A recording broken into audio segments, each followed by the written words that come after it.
নমস্কাৰ। এই মুহূৰ্তত এটি গুৰুত্বপূৰ্ণ বাতৰি লৈ ষ্টুডিঅ'ৰ মজিয়াত মই পল দাস। অসম চৰকাৰৰ অসম ৰাজ্যিক পৰিবহণ নিগমত ঠিকাভিত্তিক চাকৰি কৰি আজি আনৰ টেম্পু চলাই জীৱন নিৰ্বাহ কৰিব লগা হৈছে নীৰেণ ডেকা নামৰ ব্যক্তিগৰাকীয়ে। চিকিৎসা কৰিব পৰা নাই বিশেষভাৱে সক্ষম একমাত্ৰ পুত্ৰ সন্তান বিতুপন ডেকাৰ।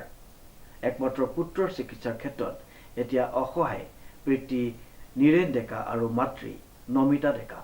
চাওঁহক আমাৰ এই বিশেষ প্ৰতিবেদনটি। অসম চৰকাৰৰ অসম ৰাজ্যিক পৰিবহণ নিগমত ঠিকাভিত্তিক চাকৰি কৰি আজি আনৰ টেম্পু চলাই জীৱন নিৰ্বাহ কৰিব লগা হৈছে নীৰেণ ডেকা নামৰ ব্যক্তিগৰাকীয়ে। চিকিৎসা কৰিব পৰা নাই বিশেষভাৱে সক্ষম একমাত্ৰ পুত্ৰ সন্তান বিতুপন ডেকাক। একমাত্ৰ পুত্ৰৰ চিকিৎসাৰ ক্ষেত্ৰত এতিয়া অসহায় পিতৃ নীৰেণ ডেকা আৰু মাতৃ নমিতা ডেকা।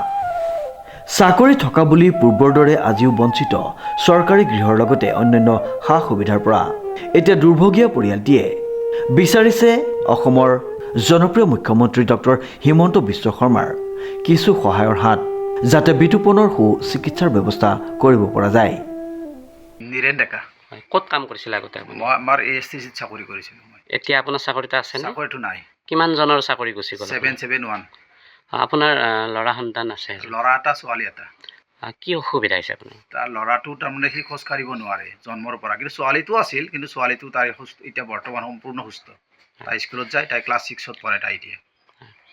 ল'ৰাটো খোজ কাঢ়িবই নোৱাৰে। কি সমস্যা হৈছে আপোনাৰ? তাৰ সমস্যাটো বহুতেই হৈছে। চাকৰি এটা থকাৰ পিছত যেতিয়া যায়, এতিয়া আৰু চাকৰিটো এতিয়া সেইটো একচুৱেলি চাকৰি বুলি ক'বই নোৱাৰি, আমি কণ্ট্ৰাকচুৱেলত চাকৰি।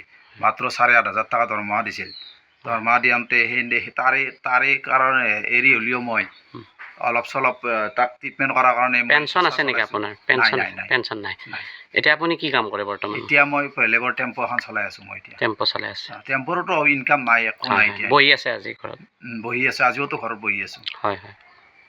আপুনি ইয়াৰ পৰা ফিজিঅ'থেৰাপি কৰিবলৈ নিয়া বুলি শুনিছোঁ। ক'ত লৈ নেকি? ফিজিঅ'থেৰাপি আগতে পাৰিছিলোঁ, যেতিয়া চাকৰি যোৱাৰ পৰাই টোটেলি বন্ধ হৈ গৈছে। কৰিব পৰা নাই আপুনি? কৰিব পৰা নাই। এতিয়া আপোনাৰ ল'ৰাজন এতিয়া শাৰীৰিকভাৱে যি বিশেষভাৱে সক্ষম, তেওঁ চিকিৎসা কৰিব পৰা নাই। চিকিৎসা কৰিব পৰা নাই মই। কি নাম তোমাৰ? বিতুপন ডেকা। দেউতাৰ নাম কি? নীৰেণ ডেকা। গাঁওখনৰ নাম কি? জাগৰা। মাৰ নাম কি? নমিতা ডেকা। আমাক খোজ কাঢ়িব দিয়া। নলবাৰীৰ পৰা ৰিংকু ৰায় চৌধুৰীৰ প্ৰতিবেদন, নিউজ নাও।